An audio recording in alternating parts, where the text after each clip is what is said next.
ಇದನ್ನ ನೋಡಿದಾಗ ಸಹಜವಾಗಿ ನಮ್ಗೇನನ್ಸ್ಬಹುದು, ಬಹುಶಃ ಅದು ರೈಟ್ ಹೇಳಿರ್ಬೇಕು, ಅದಕ್ಕೆ ಆ ಇರುವೆಗಳು ಹತ್ತಿ ತಿಂತಿವೆ ಅಂತ ಅಲ್ಲ. ತಪ್ಪು. ಈ ಫಿಶ್ ಸ್ಪಾ ಗೊತ್ತಲ್ಲ, ಅದೇ ರೀತಿ ಕೆಲವು ಹಕ್ಕಿಗಳು ನೈಸರ್ಗಿಕ ಸ್ಪಾ ಒಂದಕ್ಕೆ ಹೋಗುತ್ತೆ. ಅದು ಇದೆ. ಇದನ್ನ ಬರ್ಡ್ ಆಂಟಿಂಗ್ ಅಂತಾರೆ. ಏನ್ ಹಾಗಂದ್ರೆ ತಗೊಳ್ಳಿ ವಿವರಣೆ. ಈಗ ಬಹುತೇಕ ಹಕ್ಕಿಗಳ ದೇಹದಲ್ಲಿ ಇನ್ಫೆಕ್ಷನ್ ಆಗಿರಬಹುದು, ಬ್ಯಾಕ್ಟೀರಿಯಾ ಇರಬಹುದು, ಸಣ್ಣ ಸಣ್ಣ ಗಾತ್ರದ ಎಷ್ಟೋ ಹುಳುಗಳು ಅಟ್ಟಹಾಸ ಮೆರೀತಿರಬಹುದು. ಅದರಿಂದ ಕೆರೆತ ಅಂತ ರೆಕ್ಕೆ ಬಡ್ದು ಒದ್ದಾಡೋ ಹಾಗೂ ಆಗಬಹುದು. ಅವಾಗ ಕೆಲವು ಬುದ್ಧಿವಂತ ಹಕ್ಕಿಗಳು ಏನ್ ಮಾಡುತ್ತೆ, ಒಂದು ಜಾತಿಯ ಇರುವೆಗಳ ಗೂಡು ಹುಡುಕಿ ಶಿವನೇ ಅಂತ ಹೋಗಿ ಅದ್ರ ಮೇಲೆ ಕೂರುತ್ತೆ.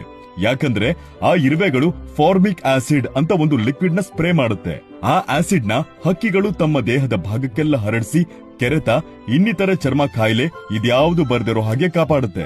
ಇನ್ನ ಕೆಲವು ಇರುವೆಗಳು ಕಚ್ತವೆ, ಹಿಂಸೆಯಾಗುತ್ತೆ, ತಡ್ಕೋಬೇಕು. ಒಂದೊಂದ್ಸಲ ಇರುವೆಗಳನ್ನ ಹಾಕೊಂಡು ಇವು ತುಳಿದು ಕ್ರಶ್ ಮಾಡುತ್ತೆ.